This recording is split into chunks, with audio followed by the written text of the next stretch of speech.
भोगीची भाजी आज आपण करणार आहोत. भोगी हा मकर संक्रांतीच्या आधीचा दिवस. त्या दिवसाला भोगी असं म्हणतात. संक्रांत भोगी हा सण हिवाळ्यामध्ये येतो आणि हिवाळ्यामध्ये भरपूर प्रमाणामध्ये भाज्या उपलब्ध असतात. त्यामुळे हिवाळ्यामध्ये अशा वेगवेगळ्या भाज्या, हे जे पीक समृद्धी जी असते पिकांची, त्यामुळे या सगळ्या भाज्या खाल्ल्या जातात. म्हणजे या सगळ्या भाज्या खाव्यात. तुम्हाला माहिती आहे, न खाई भोगी तो सदा रोगी असे जुने लोक म्हणतात. म्हणजे त्याचा अर्थ असा आहे की भोगीमध्ये, हिवाळ्यामध्ये अशा वेगवेगळ्या प्रकारच्या भाज्या आलेल्या असतात आणि ह्या भाज्या आपण खायलाच पाहिजे. जर ह्या भाज्या आपण खाल्ल्या, सेवन केल्या, ह्या भाज्या गुणकारी असतात आणि कुठल्याही प्रकारचा ह्या भाज्या खाल्ल्याने आपल्याला रोग होत नाही. त्यामुळे अशी म्हण आहे, न खाई भोगी तो सदा रोगी. म्हणजे भोगी ही खाल्लीच पाहिजे. भोगी जर खाल्ली नाही तर तुम्ही रोगी व्हाल. म्हणजे एवढ्या सगळ्या भाज्या उपलब्ध असताना ह्या भाज्या खायलाच हव्या, नाही खाल्ल्या तर तो रोगी, असा याचा अर्थ आहे. ही अशी पौष्टिक भोगीची भाजी करून खायची, म्हणजे आपलं शरीर उबदार राहतं, जेणेकरून नवीन वर्षाला आपलं आरोग्य आणि आपल्याला आनंद मिळतो, आरोग्य चांगलं राहतं.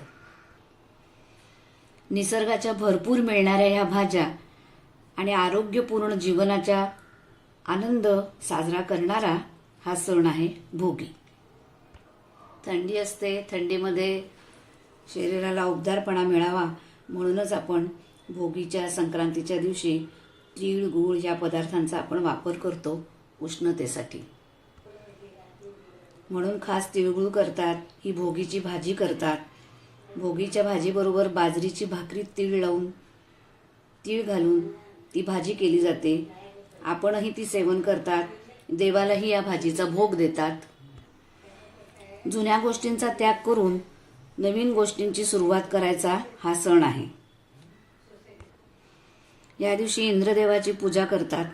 वर्षभरामध्ये नवीन पिकं यावी आणि समृद्धीची प्रार्थना करतात. इंद्रदेवाची पूजा करतात जेणेकरून पाऊस चांगला पडावा, भरपूर पिकं मिळावी. त्याचप्रमाणे या दिवशी नांगर, शेतीची अवजारं याचीही पूजा करतो शेतकरी. ही जी भाजी, सगळ्या भाज्या एकत्र करून ही जी भाजी केली जाते, या भाजीला भोगीची भाजी, लेकुरवाळी भाजी, खेंगट अशी वेगवेगळी नावं दिली गेली आहेत वेगवेगळ्या भागामध्ये. तर ही भाजी करण्यासाठी आपण इथे घेतले तुरीचे दाणे, हे वालाचे दाणे, वालाच्या शेंगा, पावटा, हरभऱ्याच्या जुडीतले हे ओले हरभरे, फरसबी, वांग, गाजर, वाटाणे, टॅमॅटो, फरसबी, बोरं घेतली आहेत. लहान बोरं नाहीत, मोठी बोरं आहेत. जे आपल्याकडे उपलब्ध अवेलेबल असतील घरात ती घ्यायची. ही चिरून घ्यायची आहेत, लहान बोरं नाहीत म्हणून. वांग, हे सगळं साहित्य घेतलं आहे.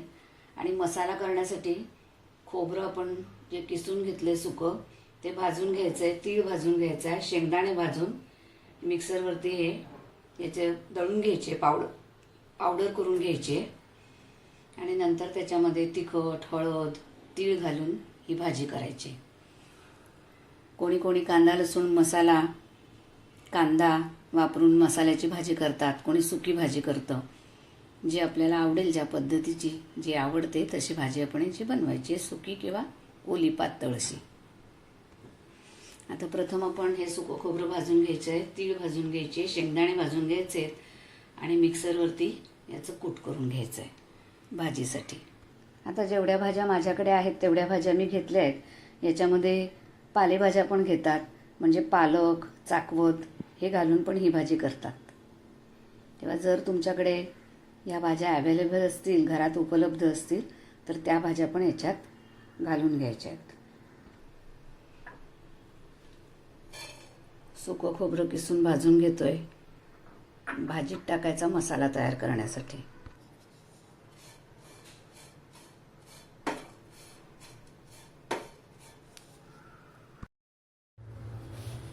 मसाला तयार करून घ्यायचा आहे.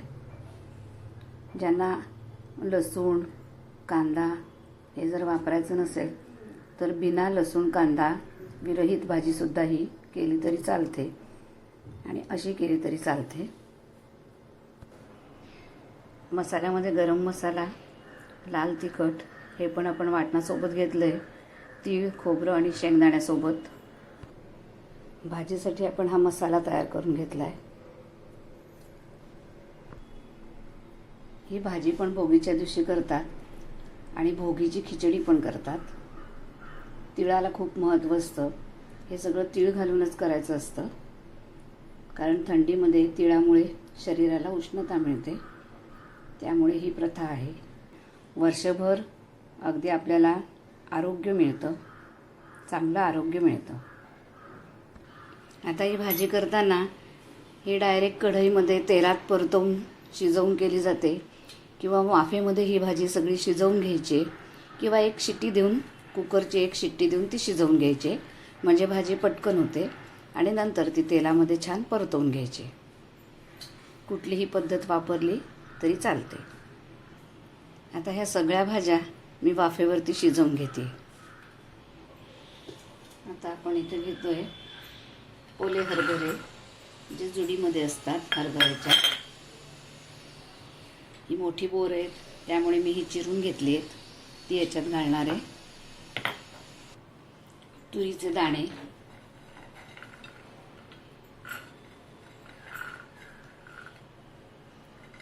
पावटा, वालपापडी, या वालाचे दाणे, वाटाणा, फरसबी, या भाज्या आपण वाफेवर शिजवून घ्यायच्या आहेत. टमाटा, बोरं आणि वांगी हे तेलावरती परतवून मग ह्या भाज्या त्याच्यात टाकून घ्यायच्या आहेत, कारण वांगं, टमाटा, बोर हे शिजायला काही वेळ लागत नाही. आणि आता राहिले गाजर टाकून घ्यायचं आहे. चला वाफवून घेऊया. आता इथं आपण भाज्या वाफवून घेतल्या आहेत. भाजी वाफवल्यामुळे पटकन होते आणि तेलात तर ती परतली जाणारच आहे. पटकन होण्यासाठी आपण वाफवून घ्यायचे. तेलावर परताना खूप वेळ लागतो, त्यामुळे मी अशी वाफवून घेतली आहे. भाजीसाठी तेल तापायला ठेवलं आहे. मोहरी ही छान तडतडून घ्यायची आहे.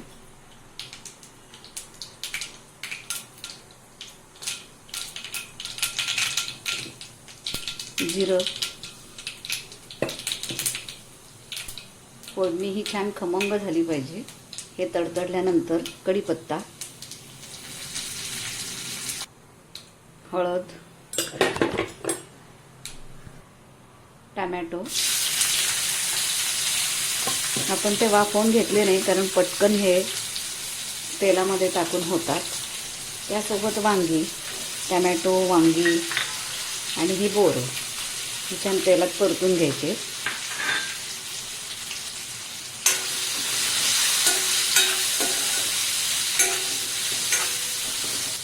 वाफवून घेतली तरी चालेल, पण याचा जास्त गाळ होतो, पटकन शिजतात, त्यामुळे असंच तेलावर परतवायचं आहे.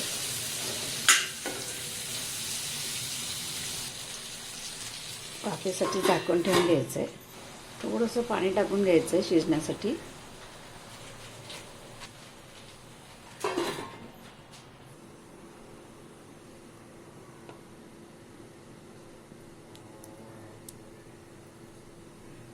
छान वाफल्या गेल्या आहेत.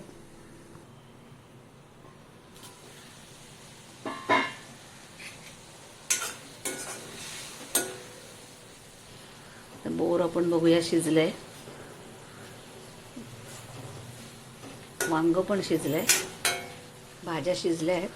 आता इथे तयार केलेला मसाला तेलामध्ये टाकून घ्यायचा आहे. थोडंसं काश्मीरी तिखट, धणेपूड, जिरंपूड, या वाफवून घेतलेल्या भाजी, तयार केलेल्या मसाल्यात या भाज्या परतून घ्यायच्या आहेत. मसाल्यात भाज्या परतल्या की त्याची चव चांगली येते, त्यामुळे या छान परतून घ्यायच्या आहेत. ह्या भाजीला तेल जरा जास्त लागतं. शिजवलेलं वांगे, टमॅटो, बोर हे पण याच्यात मिक्स करून घ्यायचं आहे.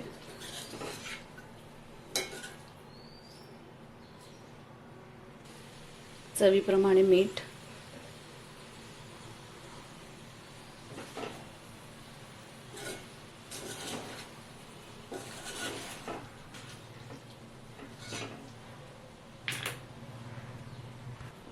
आणि भोगीची भाजी म्हटल्यानंतर तीळ ही आलीच, त्यामुळे तीळ टाकून घ्यायचे.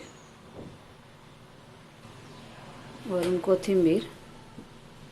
आता ही भाजी तुम्हाला अशी सुकी खायची असेल तर अशी सुकीच ठेवायची, किंवा पाणी टाकून ओली करायची असेल तर त्यात थोडं पाणी टाकून घ्यायचं आहे.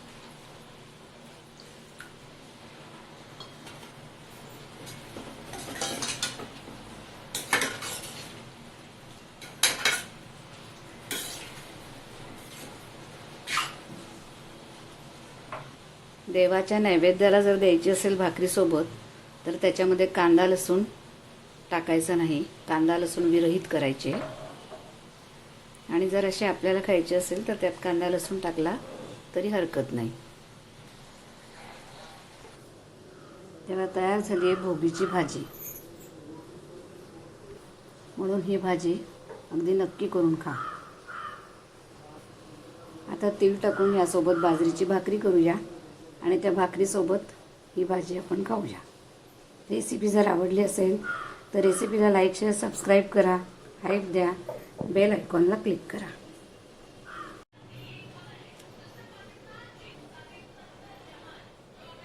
हे जे आपण सुकं खोबरं भाजून घेतलं आहे, तीळ भाजून घेतली आहे, शेंगदाणे भाजून घेतले आहे, त्याची ही चटणी मीठ टाकून आपण भाकरीसोबत सुद्धा खाऊ शकतो. आपण भोगीची पातळ भाजी केली आहे रस्सा टाकून. अशा 2 प्रकारच्या भोगीच्या भाज्या करता येतात, सुकी आणि पातळ.